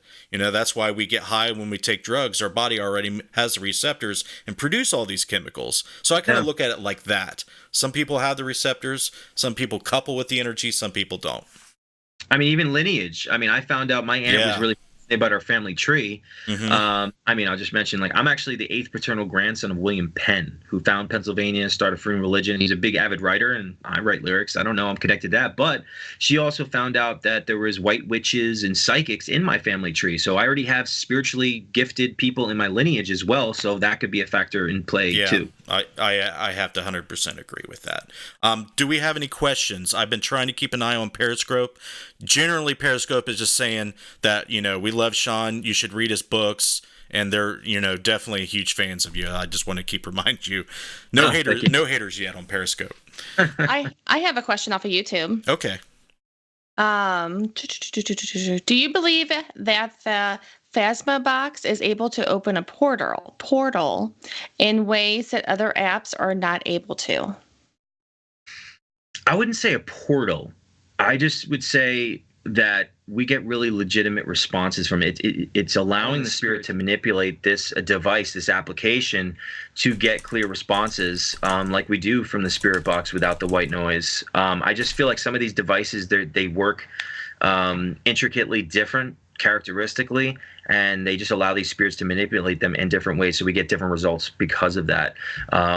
When you say open portal, it's just like, if you're constantly using devices in your home to gauge and interact with spirits, you can open up a doorway in your home, but I wouldn't say that, it would open a portal. But I mean, I would say that application is unique in itself with the way it is able to present how these spirits are communicating with us in such clear fashion. Yeah, it's almost like you're in a dark room, the spirits can't see you, and all of a sudden, if your intent mixed with this tool that spirits can use to communicate, it's almost like you lighting a torch saying, here I am, and they see you, and they kind of gravitate. In space and time is not the same in the spirit world. A lot of people, believe in the portal thing, and they like this, it's cool to think that you're ripping open space-time and ghosts and spirits are coming through, but it's more or less, they can traverse, anywhere, in our space-time continuum, but it's almost like a step to them where it could be miles or light years for us. There's no symmetry between their world and ours. That's what I truly believe. Yeah, and then I'm a firm believer in portals. There's places that I go, and my feelings, what I feel when there's a portal is you walk over this area where your equilibrium is just off. You can't even walk straight, and it's just this strange feeling. And that's always been my symbol or signal of okay, I feel like this is some sort of portal or vortex, or spirits are coming in and out of. And then I ask these questions, and then spirits are starting to say portal constantly. So it's just interesting. More evidence to back up that possibility. But I definitely believe that spirits do travel in and out of some of these doorways, and eventually things like that. If I was taking satanic rituals and throwing lamb blood all over my room, I'd probably open a doorway to something not nice. You'd be getting somebody's attention for sure. Yeah. Probably not good. No. I personally have a question. Okay. I always like to hear everybody's the big oh shit moment. What has been yours? What do you mean? Just terrifying, scary? Yeah, what has been your most did you have to leave a location, or was it something that was mind blowing? That I was just talking about that. Someone was asking me on Periscope earlier. There's this place that we went to called Revenant Acres in Indiana, and they just knocked it down. You've heard of it? Yeah. Oh, yeah. The place is probably like one of the worst places maybe the worst place that I ever went to. We got there. There was a video of somebody that's been possessed on there. And I looked at the video before going there, and it looks legit. The guy's eyes are dilated. When he speaks, it has like layers to it. His arms contorting. He's drooling. And he's saying something to this guy. And I'm like, it looks just creepy. And then when we got to the property, and like immediately, something was just off. And I remember the thing was disguising itself, making the voices coming through the spirit box. It sounded like us. It was mimicking our voices. And I remember, they hand me to the spirit box, Dave Spinks, he handed me the spirit box. And then as soon as I picked it up, half of my body, I felt pins and needles. Half of my body. I'm like, no fucking way. I'm like, whatever this fucking thing is, it's bad. I'm stopping right now, and I'm going to get holy water in the kitchen right now. And they're like, you serious? I'm like, yeah, man, this thing is literally trying to get inside me. I've never felt anything like that before. And I went and put holy water on, and they were putting holy water on. David Weatherly was with us as well. And I was looking in this adjacent room, this dark room, this small room that was next to the kitchen. And as they're I'm looking to the right, and I see this white face with black eyes and messed up teeth. I've been saying this, but the face that flashes in The Exorcist? Mm-hmm. That's like literally what it looked like. And I screamed out like, what the fuck was that? And they're like, what? And Dave just starts throwing holy water all around the first floor. And then we started to smell this like manure shit smell out of nowhere. And Dave didn't know he had a recorder in his pocket. And then after he was done, he's like, you back off in the name of Jesus Christ. And then we hear in the EVP, it's like, you better pray, it burns. Like on the voice of the EVP.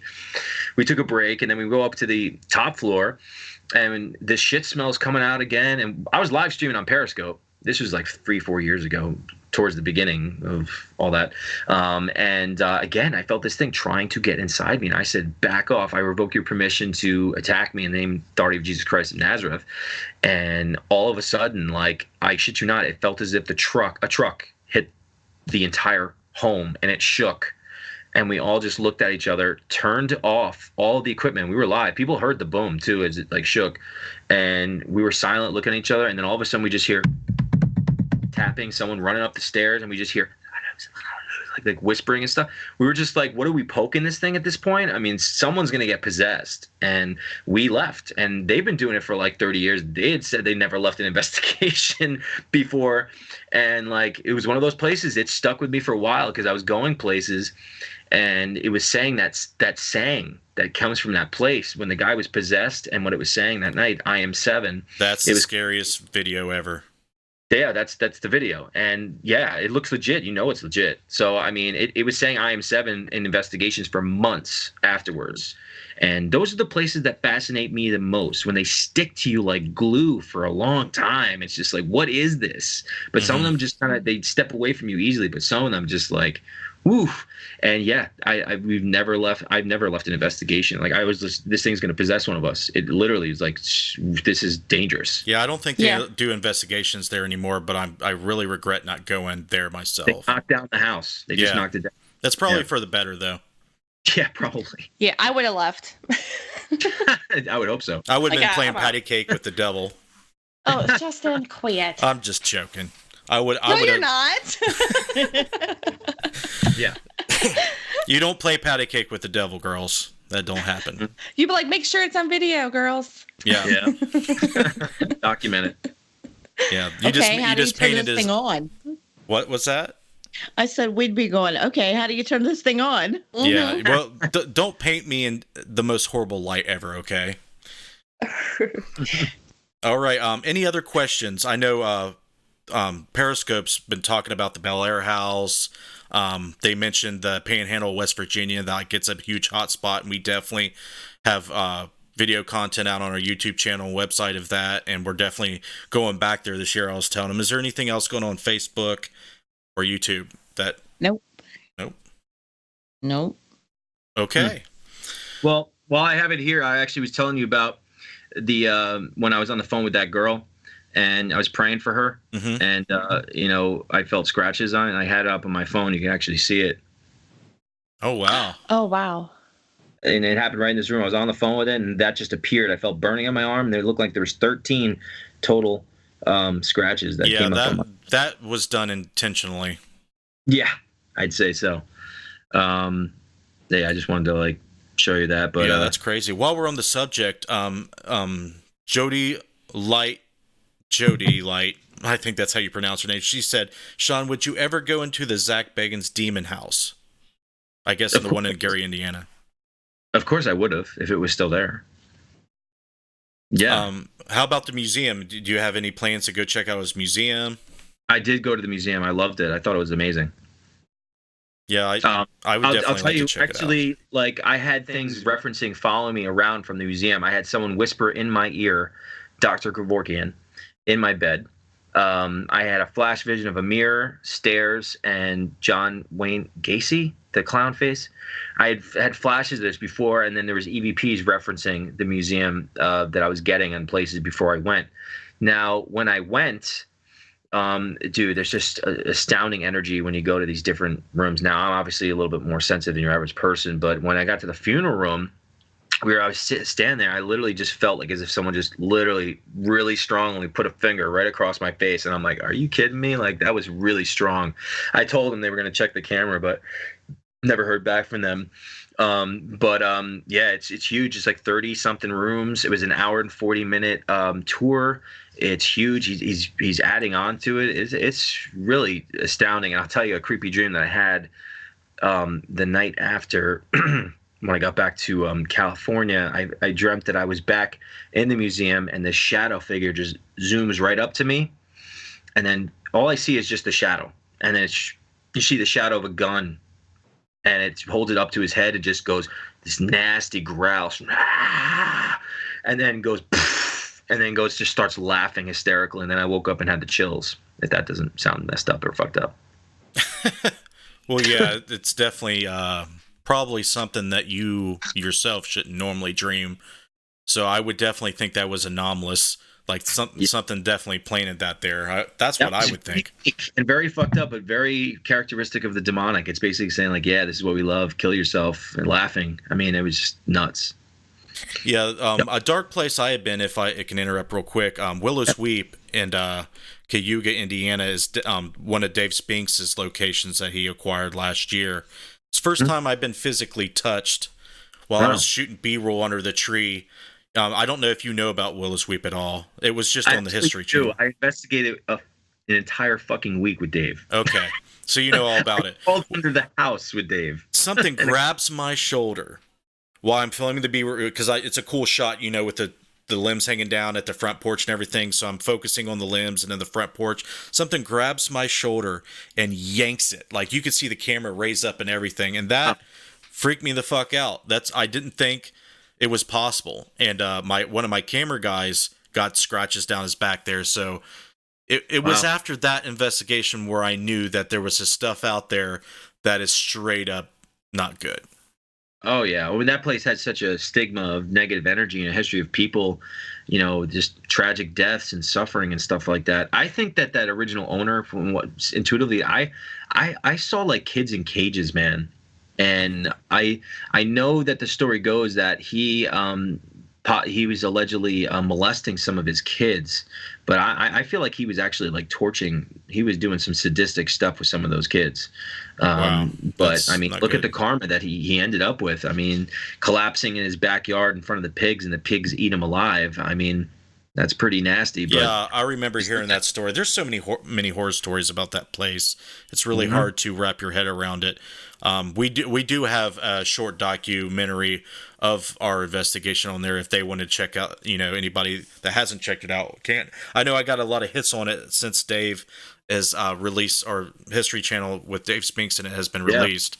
So hopefully he starts opening that place up more and more to people, and people can get in there and see for themselves what it's all about. Yeah, we did it I investigated for an entire week. Did you ever experience the house shaking while you were there? Yes, we did experience that, and we crawled under the crawl space, and there were like stones in there because someone said they found children's bones under the house, and I was live periscoping it, and we got growled at under the house. We had loads of just nasty stuff coming through there constantly. Thanks, Sam. Glad you can join us. Do we have any other questions okay, go ahead. I have two on YouTube. All right. Debbie wants to know, where can we watch the investigations? YouTube? So I do them live on Periscope. So Twitter bought Periscope. So it's the live broadcasting that it's integrated perfectly with Twitter. So when I post it on Periscope, it goes directly onto my Twitter page. You can go back and watch a bunch of my old broadcasts. It's very time consuming. I want to like start adding little investigations I've done on Periscope live and put them on YouTube just to stay there forever. But we're actually doing an investigation. I'll be doing it live on my Periscope this Saturday. I think it's called the Murdoch something house. It's in Winchendon, Massachusetts. It's two houses adjacent from each other, but for 6 hours I'll be live scoping. If you want to watch it, follow me on there. It's just Sean D. Austin. And if you just go to my website, SeanDAustin.com, it has all of my social media. And you can also purchase signed books and music that I mail out in the U.S. or the links to my book as well. Nice. Paranormal Explorer, do you think that spirits are able to act as an imposter, for example, saying that they are Satan? Well, there's a lot of human spirits that'll probably try to induce some sort of fear within you. So they'll say a trigger word to us. Oh my God, it just said Satan. But I mean, there would be something else that would, to me, if it was something demonic, there'd be something else that I'd be able to pick up intuitively or through the experiences or the feelings or something else that I would characteristically of an evil demonic spirit. There'd be something like, for example, I'm writing about this place in my second book, this place in Jersey called Borg's Woods. And there was like tales of satanic murders, a decapitated head they found there, and animals ritualistically being killed and all this stuff. And I'll never forget this. I was live on Periscope. A lot of people witnessed this stuff too. I was there one night with my buddy Eric, who's on the show with me, and these two girls, and we go up to this area, and the girls heard a pig snarl in their ears. We started to smell like urine out of nowhere, and then all of a sudden through the spirit box, never seen this happen, ever. And the voice comes through the spirit box, goes, "They're going to get sick." And then right after that, both of these girls profusely start throwing up live on my Periscope, and they keep throwing up until we guide them out of the woods and I put holy water on their foreheads. But I mean, it's just one of those circumstances, things like that, just nuts. Yeah, things can get nuts. A lot of people, I find it interesting when skeptics will go on a ghost hunt or an investigation with a group or like maybe a public event. Have you ever had an experience where a skeptic had came along with you and was like turned into a believer? Well, I wrote about this in my book. There's this really awesome experience I had. It was very enjoyable for me because I love watching someone just sit there and be like, I don't know what to say. So I had actually gone to my cousin's house. It was her daughter's birthday. Her name's Mary, which is my grandmother's name. I was just getting involved in the paranormal. I think it was like months and months or something like that within the first year. And there's like 9, 10 of us or something like that at the house, family members. And she's got Hello Kitty cars all over the place.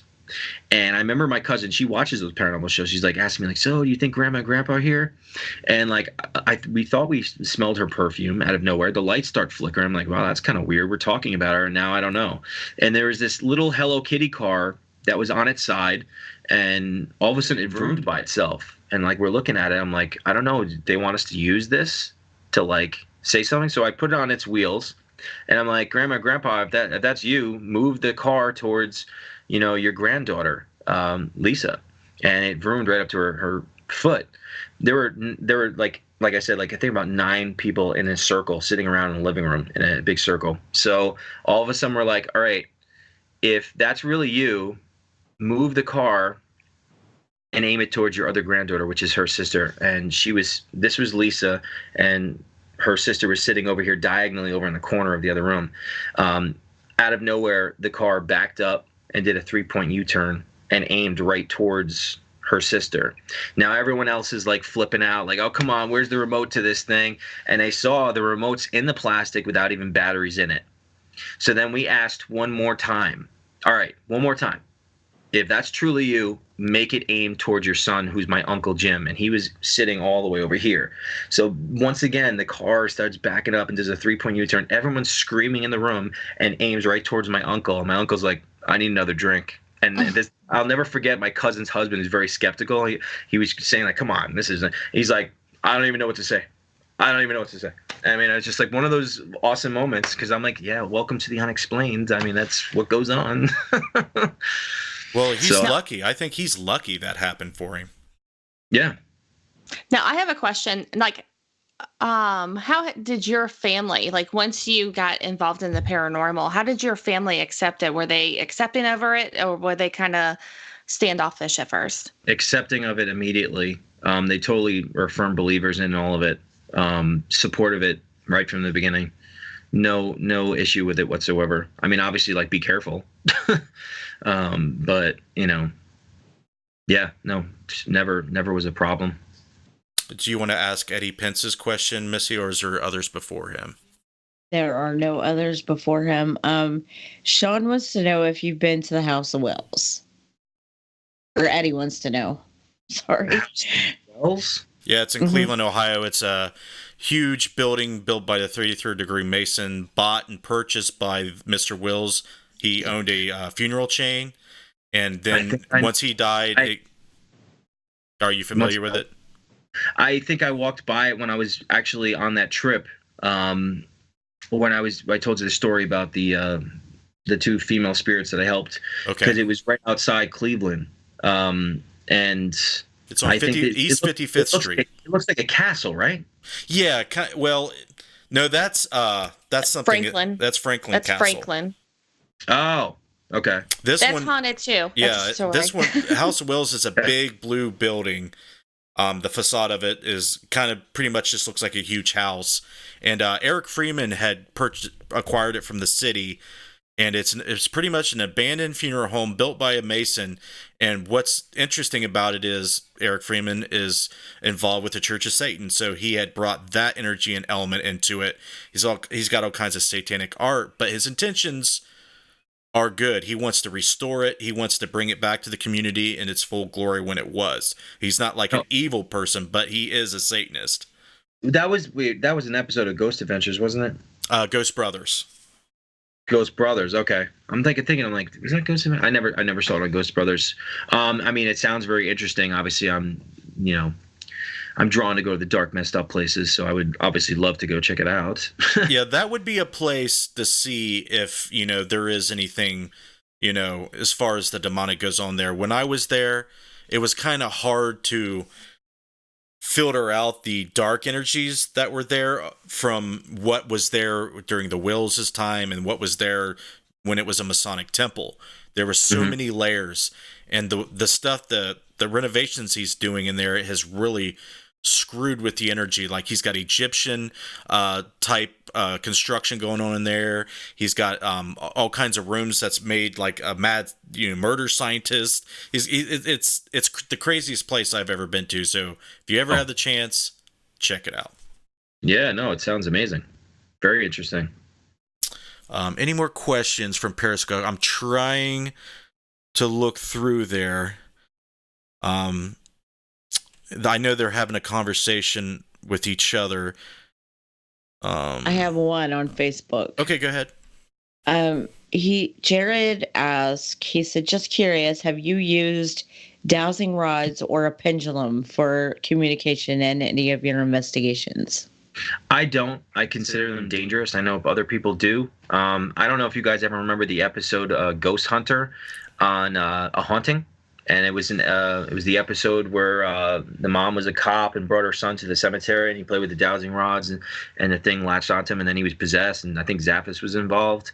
I think that I know other people play with Ouija boards. I consider the Ouija board spiritual Russian roulette. You could play with once 100 times, but that one time could be like the worst mistake ever. And I know that there's some people that debate what's the difference between the Ouija board and the spirit box. And my impression is, when you're putting your hands on an inanimate object and asking the spirit to move with you, I feel like that could be inadvertent, like channeling to give it permission to come with you. And I feel like the dowsing rods are kind of like that same concept or principle. And I feel like that's a little bit more on the dangerous area. So that's why I personally don't mess with that. So that brings up an interesting question in itself. What's the difference between Ouija boards, dowsing rods, spirit boxes, apps? Is there a difference? And if so, what are they? Yeah, like I was just saying, like when you're asking a spirit and put your hands on a planchet to move with you, is that giving it permission to channel within you? I mean, I would think that seances are kind of on that same level. You're asking the spirit to channel within you. I mean, that danger element percentage is probably very high. I mean, obviously, 95% of demonic hauntings start with a Ouija board. They don't start with a spirit box. I don't think anyone. Really? That's true? I didn't know that. I think I was reading it in like a book when I first started. It was something like 90-something%. I think when I read this book, really terrifying book, was called The Dark Sacrament. It's demonic possessions and hauntings that took place in Ireland. And they were saying, I think something 90-something% that they start with the Ouija board, the demonic ones. So is there any of that similar danger with other devices like the Ghost Box and similar things? I think we take risks as investigators. I think it's there no matter what. But I think it's way more dangerous personally, individually, to be messing around with Ouija boards and things of that nature, more so than just leaving an item on the table, letting it just speak through this. It's like, okay. But when you're like saying, all right, can I move with you and go places, or you're touching a thing and then you're moving around, I think that could be really dangerous. I mean, and obviously from the history of people doing that sort of thing, it has led, Right. the danger a lot higher. Then you don't hear about people getting possessed using a spirit box. Well, they are out there. Whether they're legit or not, I don't know. But I have heard of that. I've never encountered it. Right. So I think that what you're explaining the difference is it's going through the device versus going through you. Like the dowsing rods, it's actually you have a like some type of involvement in the movement of it, and even the planchette, it's even more so. You're actually moving it under the control of something else, so that the physical nature of it is more severe. The connection between you and the spirit is at this level where I feel like it's looking for that. If it's something that malicious or malevolent, it could be looking for that level of connection within you to move with it, to get that permission to latch onto you. We do have some questions here on Periscope that just popped up. Cincy B asks, I am curious about the baby the possessed woman was pregnant with. Was the baby born healthy? And is something else, I think she... the baby was born with complications, and the activity was insane, and the baby ended up dying 18 weeks later. And I look for synchronicities and everything. And what's 6 + 6 + 6? 6 + 6 is 12, so 18. Yeah. So I look for those types of things. And actually, the demonic entity that her child was saying it was calling itself was 9. It would actually make the child go up to the doorknob and turn it 9 times. This thing would disguise itself as a little boy and tell this kid to take all the pills up in the cabinet so he can come play with him. Like, but there's these like strange synchronized things that the demonic do. They'll put physical objects in symmetrical shapes and things like that. And I think that there's hidden symbols that they do. I'm writing a whole chapter in my second book about Amityville, and I know that somebody asked about the flies in the cemetery, and that was actually part of my experiences after I went to the grave of the family, the Veo family. I forgot to get back to that. Yeah, and I things from the house started to follow me for actually to this day. Still, things are kind of hovering around me because I'm writing about the story, and it's really creepy. And that's another one of those places that, I mean, a lot of people think that there's hoax, but I went there and then things came around me. And I actually even went with Ralph to the house, and we did a Phasmovox session in my car, and it was astounding what we got that night. And the things that led to these other experiences, I would love to walk through that house. Yeah, I get that. Unknown Ark Stanton. Oh, I think I did that twice. Unknown Ark Stanton asks, does Sean bless his devices?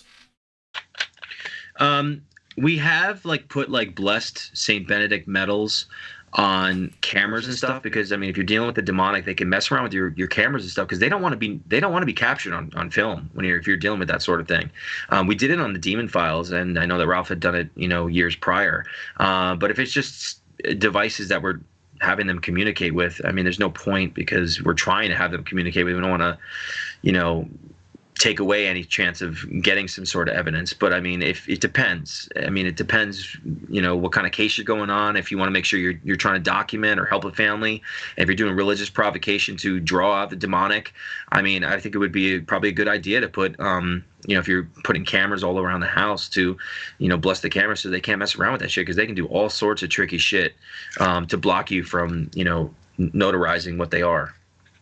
All right. The last question before we wrap up and let Sean plug everything he wants to plug and direct everybody where he wants them to go to follow him. Jody Light asks, Sean, what are your thoughts on black-eyed children? Have you encountered one?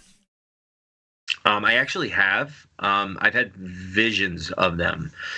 Actually, something creepy happened with the Annabelle doll. I went to an event, was it a year ago? I think it was last April. No, I'm sorry. It was 2 years ago, I think. 2 years ago, I was with Eric. We went to a Warren's event. They had the Annabelle doll there. And I was with, he's one of the lead investigators of New England Paranormal Research, and Dan Rivera. And I'm sitting there standing in front of him, and the lock of the Annabelle doll came loose. And, he's looking at me, did you see that? And I'm like, that was a little weird. And when you stand in front of the doll, I can feel this oppressive heaviness. Now, I went home. I didn't connect the dots because I go to so many places that are haunted. But like the next night, I was in this room and I had this vivid vision. This girl, black eyes, fangs, and saliva come out of her mouth, and she's floating back and forth. And then all of a sudden, it came and choked me for like a second. I got up and I said in the name of Jesus Christ, back away, and then blessed my place again. But I went to Gettysburg a couple of days later, and I was in Devil's Den, bloodiest part of the battle, where Gettysburg is, with this girl live periscoping. And all of a sudden it said through the spirit box in a row, it said the attic, nightmare, Annabelle.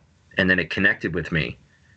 That was the Annabelle shit that came to me that night. It wanted me to know that, and I thought that was really creepy. Now, I know there's a lot of people that are skeptical about the Annabelle doll, but I'll tell you, I think acknowledgement is a very powerful thing. And just imagine about the millions of people that actually look at that doll and believe it's haunted. Whether it is or not, it definitely is haunted because of that. Yeah, that's a whole nother rabbit hole that we talk about all the time. People projecting their beliefs onto something, and that makes it haunted. That causes paranormal phenomena, but that's a whole nother show. I wish we can go into that. We've already taken up 2 hours of Sean's time, which I am eternally grateful for that, buddy. Let's take these last few minutes for you to plug your Travel Channel show, your Periscope, everything that you do. Yeah, so our show Ghost Loop airs on Travel Channel Fridays, 10 p.m., 9 Central, including this coming Friday in the United States. You can get me at Sean D. Austin, SEAN, D as in David, AUSTIN.com. A little bit more information about me, as well as purchasing signed books or a signed CD. I'm also a singer-songwriter. You might even hear one of my songs play in the background in some of the episodes coming up. If you don't want it, if you can't get it in the U.S., I can, get it off Amazon. Other than that, I appreciate the support, and follow me on Periscope if you're objective about me or what we do on the show. I mean, watch some of my live broadcasts, and then maybe get a better idea of what goes on without any editing on TV. Awesome, man. Well, again, man, it's been a pleasure talking to you. I feel like I know infinitely more about you personally, and are you going to be in Gettysburg again this year for the bash? Yes, I am planning to go to that, so that'll be fun. All right, so that's when we'll get to catch up in person, and I'll get to shake your hand and thank you again for coming on the show. Anytime, man. All right, guys. If you want to hang out on the call while I wrap it up, Sean, you can. If you got to go, that's cool. Yeah, I'm not doing anything. All right, guys. Well, thank you very much. Periscope, Sean's clan blew us up. If I didn't get to your question, I'm sorry, but I am eternally grateful that you were joining us tonight. I love talking to you guys, and hopefully we can, cross streams and network and be friends, and you can follow along with the Interface Desk stuff while I catch up with all of Sean's stuff going on Twitter as well. Facebook, YouTube, you guys are also great as always. The links if Sean's website and his social medias is not in the links, he is on Twitter. He is on, I believe, Instagram as well. But Twitter is his main place where his following is the largest, I think. But please go check out Sean. He's got books coming out. We want to definitely help him sell some of these books, and we definitely want to support him on Ghost Loop. And hopefully there's a second season that's coming out so he can continue to do that and continue to help people. But real quick, we'll look at these links. I know there's people on Periscope that probably aren't aware of our social media presence. Interfacedeath.net is where you can see everything. Social media, the tech we use, our theories, our methodologies, everything, our videos is all there. So please check that out. We have Patreon if you want to financially support the show and the paranormal work we do. You can do that at patreon.com/support Interface Death. We're on the Necromancer shows on Facebook. You can follow Interface Death on Twitter, Instagram, and Twitch, and you can join our Discord community. We would like to see you guys there. Last but not least, we have our Patreon supporters that we shout out every show. Please extend your thanks to Clay Borman, Scotty Fox, Katie Turner, RJ Murphy, Casey Schreiner, Deadlight LLC, Jessica Bias, Paranormal Reporter, Joe Vitale, Heather Elliott, Kelly McConkey, Betty Kegley, Cherry Capsule Shadow Seekers, The Ghost Guild, Anthony Grothis, and Jen Ross 7. And that's where I'm going to leave it, guys. Please join us Friday on Interface Death Weekly. It's a weekly show we do on the Interface Death Facebook page, YouTube, Periscope, and Twitch. Thank you, guys. Awesome show. Please check out Sean's work. We'll have another Necromancer show on Periscope, Twitch, Facebook, and YouTube in 2 more weeks. And we also have shows on Tuesday on Facebook called My Paranormal Soapbox. But that's where I'm going to leave it. You guys are awesome. We love you. You're in our hearts. We'll see you next time.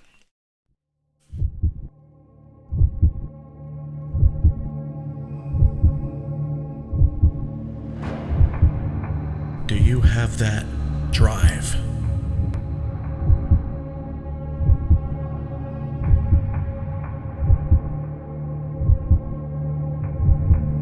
That morbid curiosity to explore the darkness?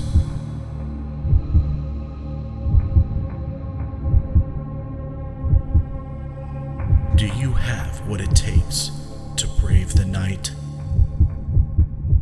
You do? Good.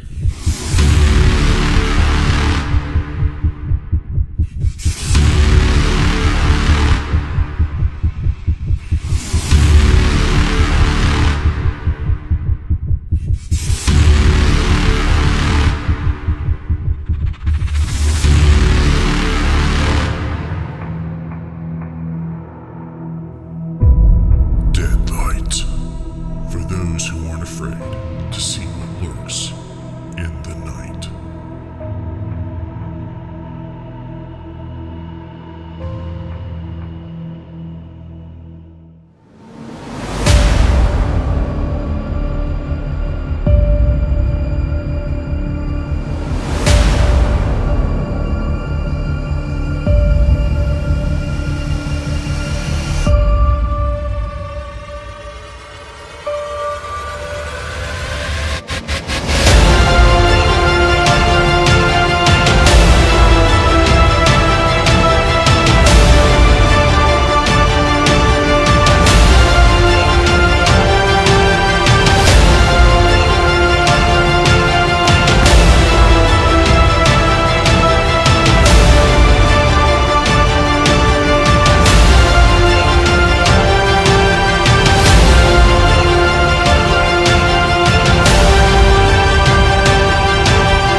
Cell, I'd like to see you. What the fuck was that?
lost your audio from your lavalier.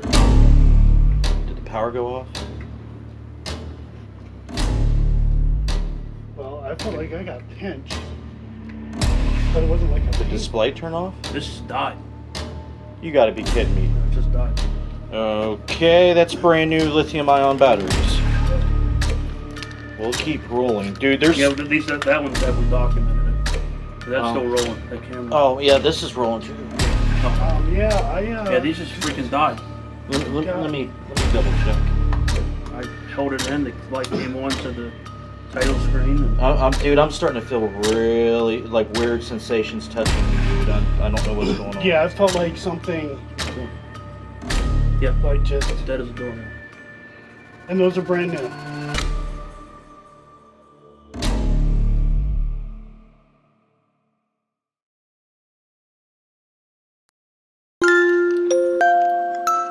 You're not afraid of the dark, are you?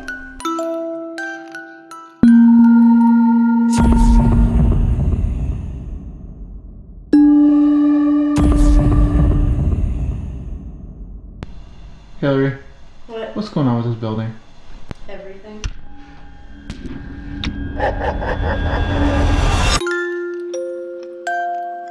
A lot of people will come here and get messages from loved ones. This place was holistic. If you come back up here, I will push you to your death.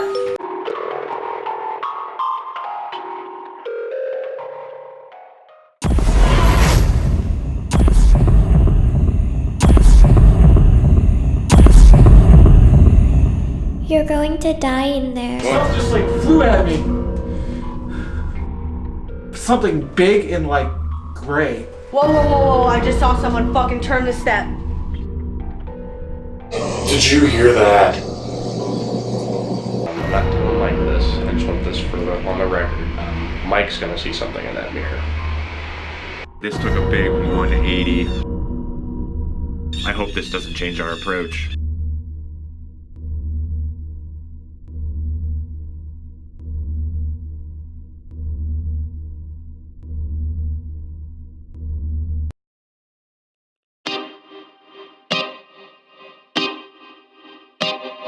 This is Jason Bland, host of Midwest Paranormal Presents Paranormal Soup, where we stream live as a webcast every Sunday night, 11 p.m. to 2 a.m. Eastern, with guests who will blow your mind. Live ghost box sessions where you can call into the show to see if the spirits will talk to you, and the World Wide Web of Weird with the latest in paranormal news and evidence. We're bringing the weird every Sunday night, 11 p.m. to 2 a.m. Eastern on our Facebook page and YouTube channel.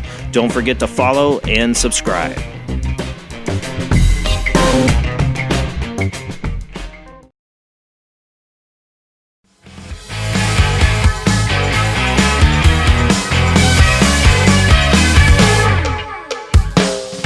In recent years, the word paranormal has taken on a new place in thoughts and minds of people everywhere. Once a word associated with blasphemy and the supernatural, paranormal has entered mainstream thoughts and conversations. 42% of American population believe in either ghosts or hauntings today. Within that, the discussions in the media have tripled in the last 20 years.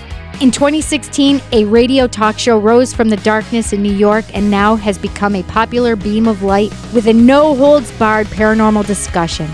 It's raw, live, and sometimes out of control. It's real and here, allowing all that care to listen to new ideas, new thoughts, old superstitions, and sometimes the downright weird. You want different? You want off the cuff? You want edgy? Then Paratalk Radio is what you should be listening to. It's 2 hours of guests, interviews, skepticism, unusual topics, and outside-the-box strange that pushes every button on the soundboard of life. So again, discover Paratalk Radio. Monday nights on WLFE DB Radio Network, 8 p.m. Eastern, 7 p.m. Central. Paratalk Radio can be seen as live videocast on Facebook and heard on audio streams through iHeart, iTunes, Google.Play, Spotify, Spreaker, Comcast, Radio.com, and so many more. Join Ted and Cindy every Monday with guests and topics that will open a pathway to the unknown, the supernatural, and the paranormal.